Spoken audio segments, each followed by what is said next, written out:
All right. So we have the penultimate episode going on, and yeah, it is looking interesting to say the least. Mm-hmm. So I'm gonna address this off the top. This is the best episode so far, and here's the problem: it's episode 5 out of 6. mhm. We have. I'm pretty sure I've said this about at least 3 other shows with the 6-episode limit. Mm-hmm. Wouldn't hurt with like 7 or 8. This one somehow feels like it's been dragging and hurrying at the same time at points. Yeah. So it'll be interesting to see where this finale goes, depending on and now since we know what we know. Okay, so Talos is actually dead, so I'm not happy that he's dead, but I'm happy that they stuck to him being dead. Same. And I like how it led to honestly a pretty nice conversation between Gaia and Priscilla. Mm-hmm. It was nice. So we learned that Nick Fury is going to Nick Fury, and that Harvest is Avengers DNA that the Avengers don't know got taken. How very Batman of him. Mm-hmm. Yeah. Nick Fury, ever the paranoid. So now we have the Gravik has gone from pissy manipulator to power hungry douchebag to actual psychopath. Yeah.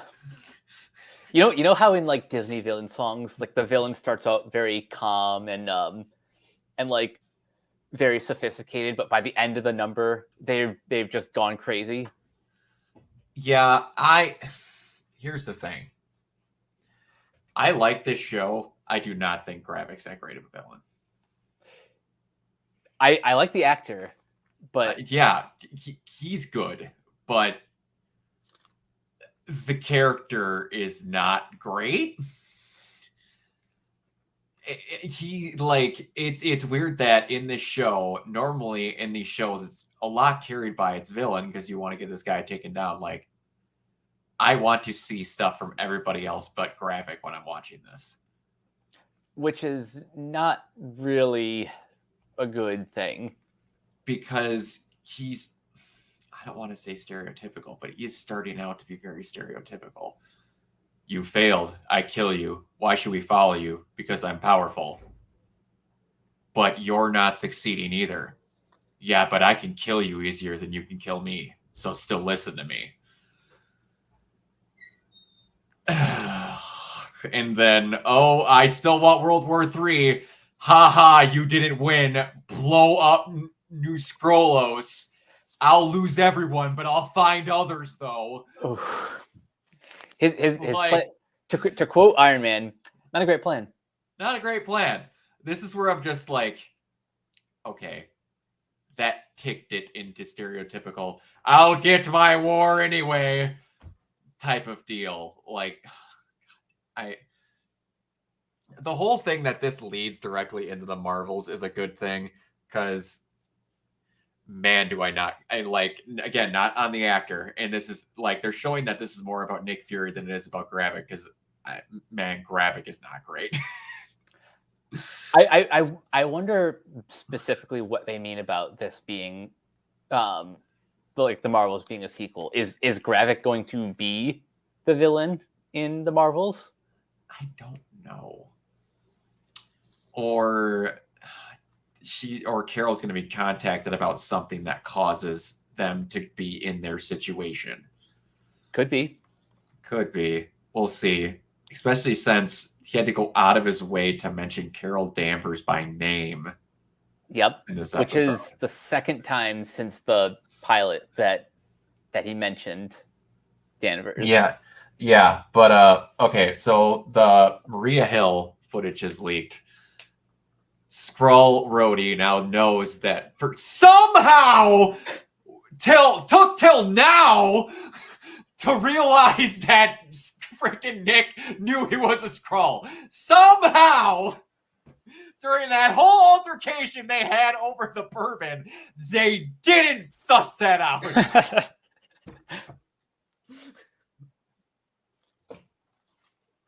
How on God's green earth did you not figure this out? Also, you remember when Fury said earlier, like nobody calls me Nick, and yeah, and Rhodey just keeps doing it. Just keeps doing it. Exactly. That's how they know. No one calls him Nick. Not even his wife calls him Nick.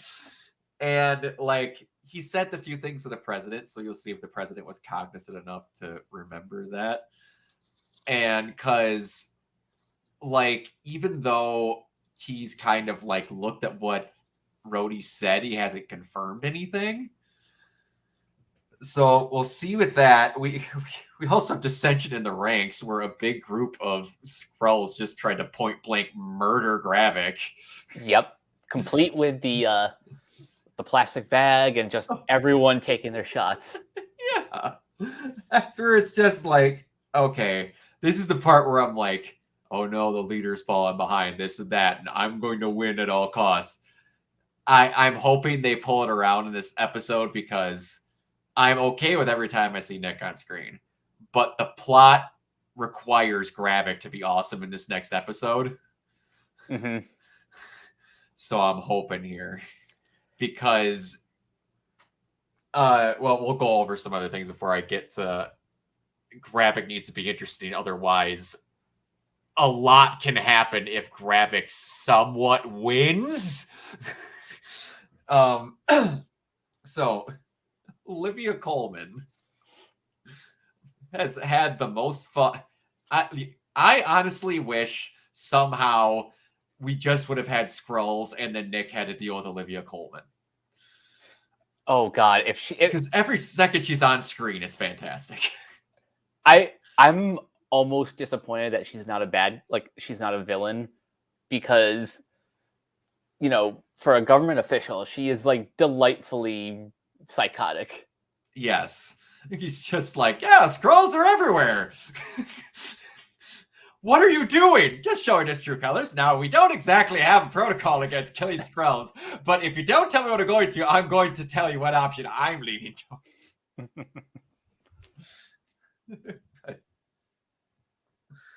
And then, so they get rid of him, they torch the lab, and they find out about all that.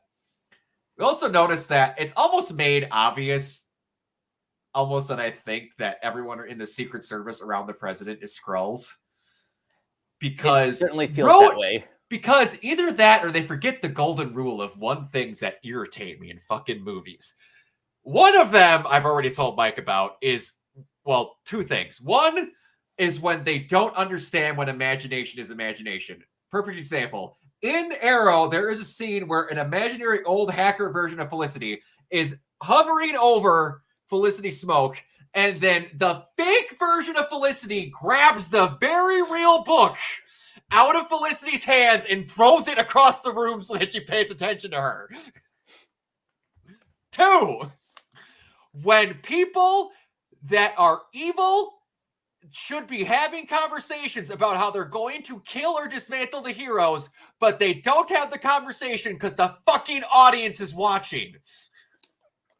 Yep. That is so dumb, and it is bad writing. You should not purposely make them have who pronoun games because the audience is watching. It makes them look like morons. There's no point to have those conversations. And three is when people divulge unbelievably important conversation within earshot of people that would change their allegiances if they heard this information. Oh, yeah, that's the big one.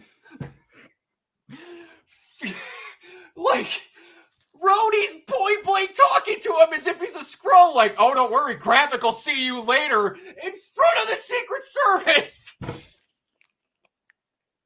So if they're not Skrulls, this is mentally challenged. They either are Skrulls or they're just fucking dumb. Like, there's some of these moments where I'm like, guys, I know you want to have cool spy espionage shit in this freaking series, but some of these moments you're realizing you're going a little too hard. But oh my gosh, I hope they're Skrulls. Otherwise, that was unbelievably stupid. But the fact that also he tells Olivia Colman, he's like, why would you show him that? He's like, well, I'm the head of the SIS now. He's like, also, last time I checked, Rhodey's a Skrull. What? You can just hear the record scratching in her head. I like that they're keeping the big Skrull reveal also to just be Rhodey. Same. I was fearing they were going to try and pull another couple, but they're just keeping the big deal that Rhodey is a Skrull, which begs the question of what we're going to get to. You also see the Widow's Veil. I like how they brought that back from Winter Soldier. Oh, yep. And how they call it the Widow's Veil because naming it after Natasha. But so we've discussed that in order for the Skrulls to have the memories and all this horseshit of these people to have these important things, they need to have the person like kept in feeding off their memories. So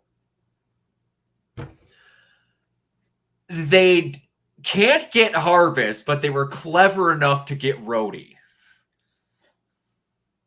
Yeah, how did they manage that? Rhodey, who probably never leaves the president's side.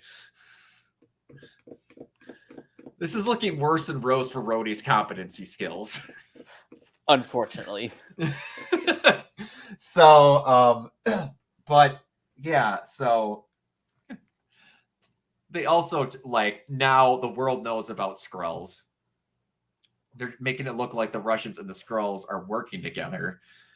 And that now Olivia Colman's character, who I'm blanking on the name of. We'll just call her Sonya. Sonya. Now knows that Nick is married to a Skrull. So she fully understands the brevity of why he's in the mood that he's in. And I love the very secret, in the middle of Finland, out in bumfuck nowhere, there's a mausoleum that is not full of graves, that is just full of Nick Fury's bad motherfucker outfit. Yep. Complete with eye patch that he has to put back on because he has to look like Nick Fury in the fight. But still wearing the beanie. I was fully expecting him to ditch the beanie. But yeah, so he sent Skrulls in the... Now, here's the thing. He said the battle for Earth. I thought he meant New York. There's no reason to suggest it's not. Like, you know it is, because he said during the battle for Earth they even got blood from Carol Danvers. Oh, okay, never mind. So then I'm like, okay, it's that one.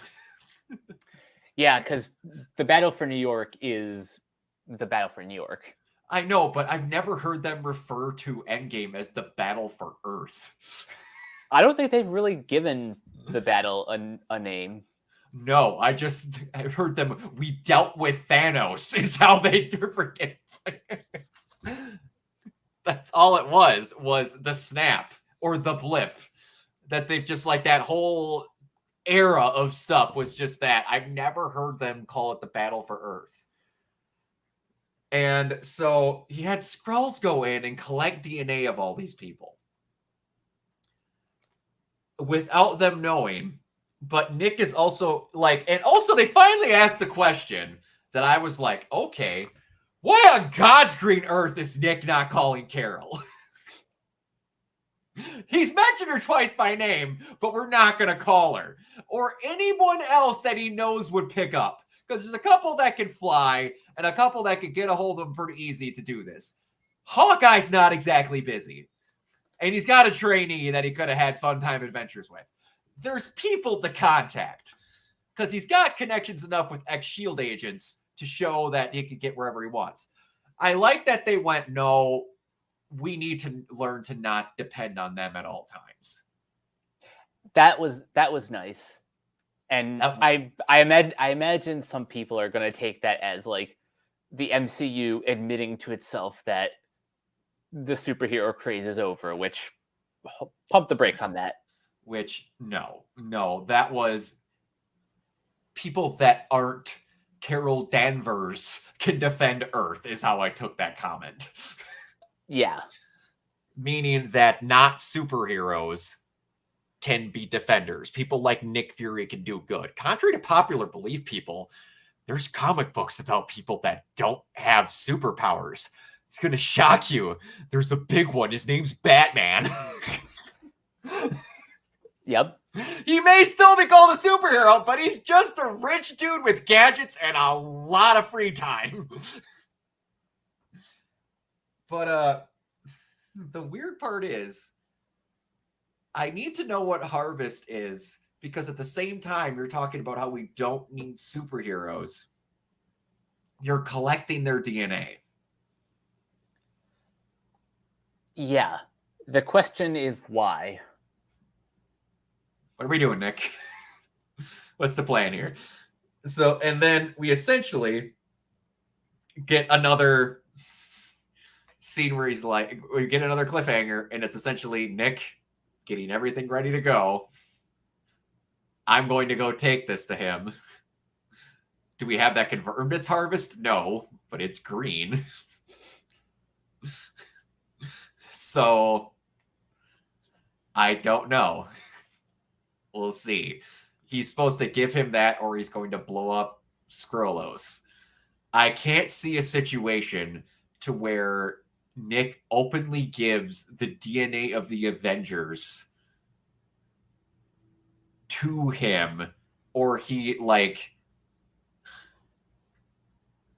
I think it's a decoy, but he won't. Well, I think it. Yeah. But he won't know it until. Yeah. I'm the thing that I've been trying to work out in my head is it an event? Is it a superhero and something we're not thinking of, but something that he's going to get from a superhero that if he injects himself with it, he's fucked. Because they can handle radiation that's built into their blood and stuff like that. Is it going to be someone that takes that away or like messes with his genealogy to make it so that this doesn't work? Good question. Because, like, if he's going to kill Gravik, he's shown point blank that he blew off almost half of his face and he recovered. Yep. Unless he's got specialized extremis bullets in that Glock, he's not going to do well. Episode 6 is going to be interesting because we don't really know what the conflict is going to look like, because they have to end this show in some sort of climax. Yeah. And also, we're still left with some surprises. Like, knowing that this is a sequel to the Marvels, it is very likely that Carol could show up for like 5 minutes. She could show up for 5 minutes just to talk with Fury and then buzz off.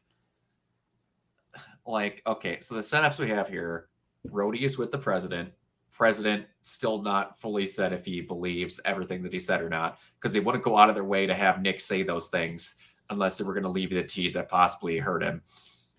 We have Gaia and Priscilla. I don't know. Whatever they're doing. And we have Nick going to go deal with Gravik to go to the nuclear place. We have Olivia Colman's character, who we don't know if she's going with Nick or not. Could be doing something else. And then we have the remaining Skrulls choose whether or not they're going to side with him. There's 5 points you can go off of there. That's a lot of dangling threads. Yeah.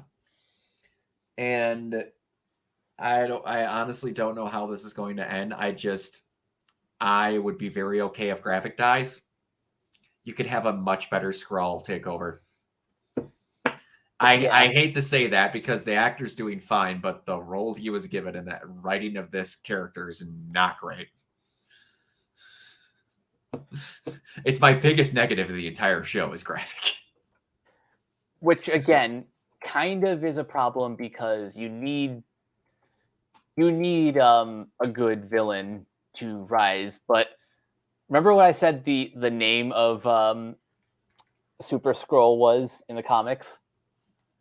It's spelled KL''RT, so probably pronounced Kl'rt. Kl'rt, yeah.